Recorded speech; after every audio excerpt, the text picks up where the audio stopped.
Good morning, adventurers. My name is Ben, and welcome to a morning show where I sit around, drink some tea, and talk about D&D. First up for T&D today, we have Dead People Tea. The mug, not the actual tea. The tea is Tension Tamer. It's got a dragon on it. This is really good. This is one of my favorites. But really, the thematic one today is the Dead People Tea. So let's go ahead and let's get to what we're talking about today. Actually, before we do that, somebody mentioned to me, somebody who watches the show that knows me, mentioned to me that, like, it looked a little different. I had to get a new computer because my last computer died on me. But because of the new framing, you guys can see the tea holster that I have on the wall here. So that's what that is, and that's why that is a thing that exists right now. Anyway, getting into what we are talking about today, because that is why we are all here. What is going on with Bell's Hells right now? We are coming up on an episode that is unlike anything else that has been done in Critical Role thus far. I am so excited for it. I have been talking nonstop about it for the last 2 weeks, and I am really excited to get to talk a little bit about it here with you guys as well.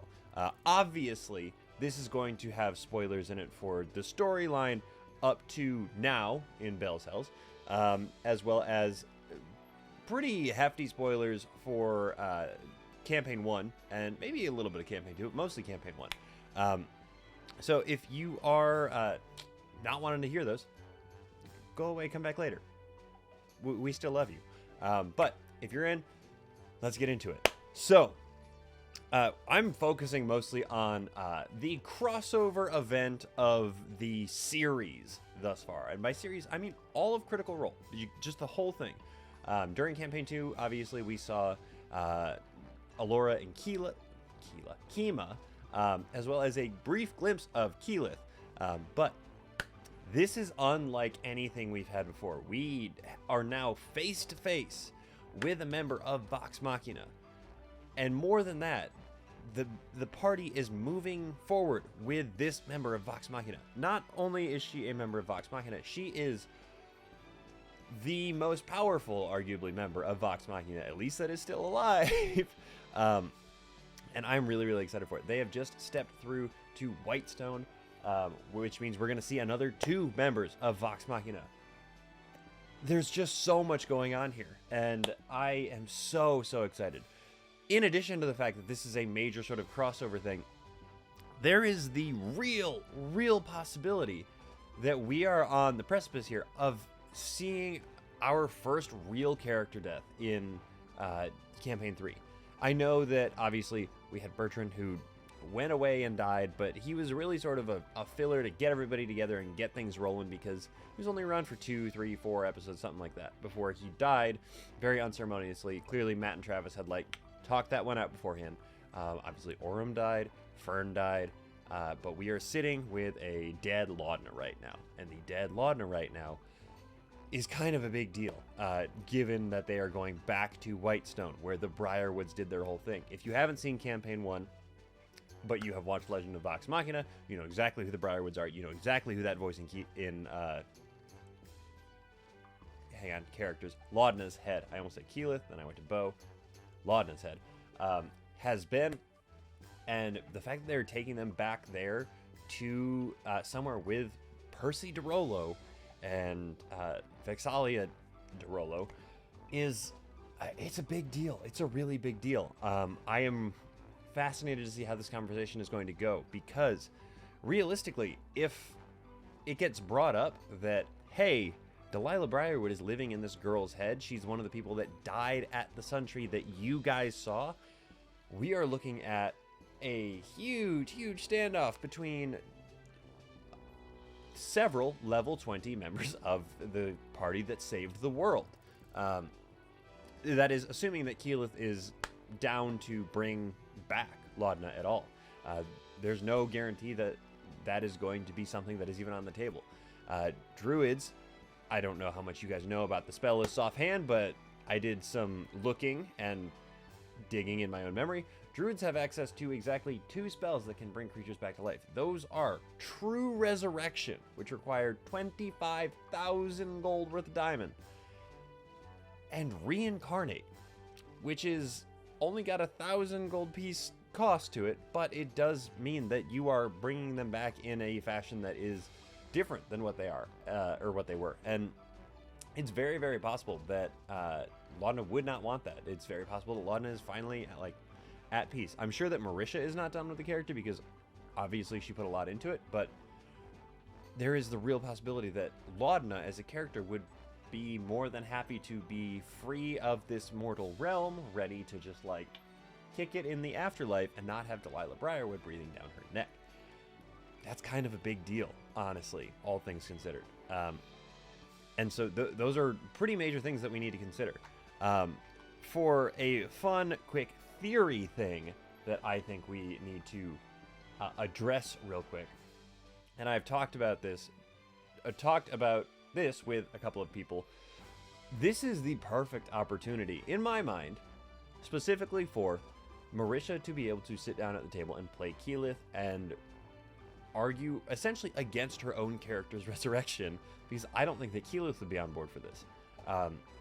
There is so much at stake here that it almost feels like Matt obviously is comfortable doing his thing as all three of these major power players, and given that both Taliesin and Laura are sitting at the table with living characters, they can't really just like hop back and forth to get what they want. But there is the real possibility that like Matt could sit Marisha down and prime her to be like, this is what would have happened over the course of several years. You know your character better than anybody else.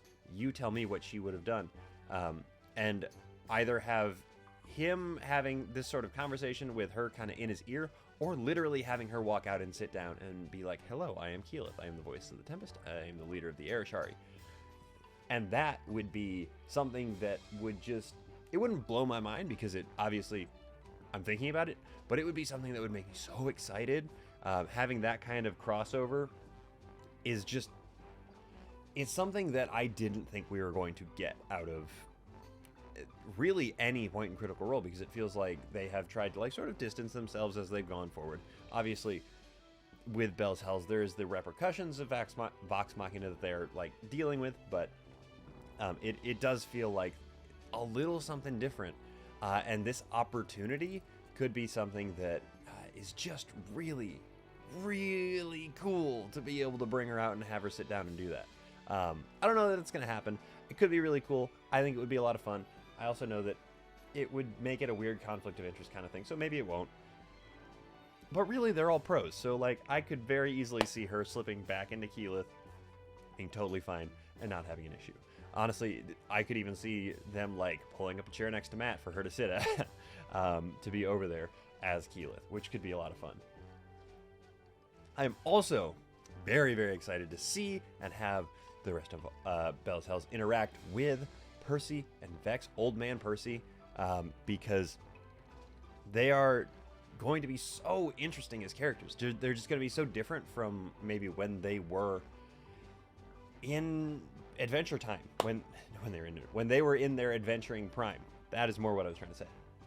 And so it's going to be really interesting to see how the decades have changed them, how really Laura and Taliesin have written up, and presumably Matt will be talking to them too, how they will have written up the way that their characters have aged and how they have like adjusted to this quieter life, and suddenly being thrown at or having these random group of idiots thrown at them is going to be some really kind of special, I think. And I get the feeling that honestly Percy might become a contact for them, given the almost like scientific nature of the whole Ruidus situation that's going on. But I'm getting ahead of myself with that, because I'm here to actually like talk about and discuss the whole Laudna thing. So I think that it is entirely possible that Laudna does not come back, which would be a shame because Laudna was a lot of fun, but it is wholly possible. I 100% think that it is something that is going to be a hard sell for these three characters that were wildly traumatized by Delilah Briarwood to have her brought back. It doesn't feel right. In addition to the fact that I could see her going for a resurrection, but a reincarnate, it feels like a little bit more of a stretch. And a resurrection is a very, very, very pricey thing. And honestly, something that I don't know that Orym really, like, obviously Liam knows, but I don't know that Orym, like, conceptualizes that that is a real possibility. He just knows that she can heal. Because if he knew the extent of True Resurrection, he would probably have, like, made some kind of a play. He would have pledged something or another. He would have tried to pay off her bringing back his husband, because the poor guy really just needs a break, honestly. He needs a vacation. And when they played out that scene of Orym in the almost afterlife, I love him very much. Clearly, I'm wearing my Orym shirt, but like I was ready for him to not come back just so that he could have that little happy sunset moment, which is terrifying and sad. The other thing, really looping back to Laudna, is that if they even like begin to think about it, we'll have to see really if Sam/FCG, I feel like both of them will want to stir the pot too. Well, Sam will want to stir the pot. FCG will feel compelled to tell the truth. And mention the fact that when they cast Gentle Repose on her, they felt something. They felt themselves stop something that was happening. What that thing is, we don't know. Who knows? It's going to be a really weird time when we have to find out what that was. But, like, that's going to cause a lot of, like, pausing and panicking and, like, hand-wringing from this group of 3 hyper-powerful political figures. And, honestly, we'll see if they even make it past those 3. There is the possibility, I think, that they go, oh, well, this is tough. This isn't really our wheelhouse. Hey, Pike, and they call in Pike. And I could genuinely see there being almost a full Vox Machina reunion just with this, like, crazy piece of information coming out, because of the fact that Laudna is so intimately connected with the roots of their story that we saw. The time that we saw them, like, become the, like, big world heroes that they ultimately grew out to be. That all starts back in Whitestone. There's a reason everybody loves that arc. There's a reason it is the first thing they put in the animated series. It is because that is when their storyline becomes the, like, oh god, we are going to be saving the world kind of thing, even if it is on as small of a scale as Whitestone. And so having it just so happened to be Marisha's character that was one of the bodies hanging in the Sun Tree that has been reanimated, that has been possessed by Delilah Briarwood, be the one that died, and they have called this mini council together to try and get her back.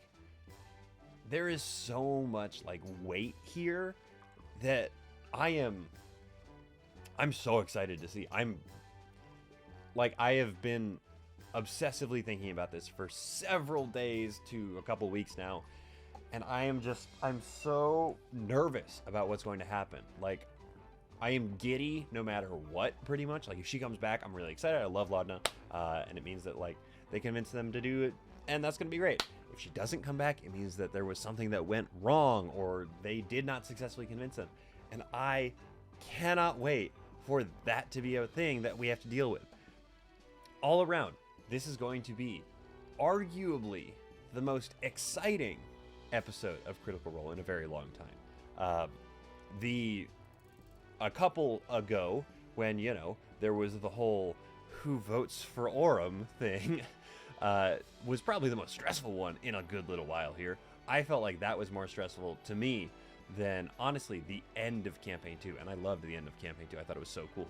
But the, like, coin flipping kind of thing had me sitting forward like this, rocking back and forth, trying to figure out what was going on. I was so excited for whatever was going to happen, but it was just gripping. They have found the throttle, they have slammed their foot down on it, and we have not moved since then. And now I feel like it is really coming to a head with this collection and callback to their first campaign. And I can't wait. And I hope you can't wait either. I hope that it's everything that it has cracked up to be. I hope that, you know, we get everything we want to out of it. And I hope that actually we kind of see Vox Machina a little bit more as we move forward here, because it would be a lot of fun. But that is for a different day. The primary question here is, will they bring Laudna back? And If they do, how? And if they don't, why not? Oh, I can't wait. Anyway, that is everything I have to talk to you guys about. Other than that, let's jump on over to the shows that we have today. Today, we have, in no particular order, Diary of a Dragon Pit, Star Wars First Resistance, Dungeons and Daddies, Bombarded, Heck of a D&D, Glass Cannon, and the Queer Questers. Go check them out. Let them know that I sent you, because again, someday somebody's going to say something to me about it, and I am going to think that it's very funny. But until then, I'm going to keep asking you guys to do it. So, with all that said, thank you guys so much for making me part of your morning routine. I really do appreciate it. And thank you so much in particular to my patrons. You guys are the ones that make this show possible. If you're interested in becoming a patron, check out the link in the episode description here. Yeah. Yep, that's it. I'm gonna get okay at this dismount someday, but that day, not today.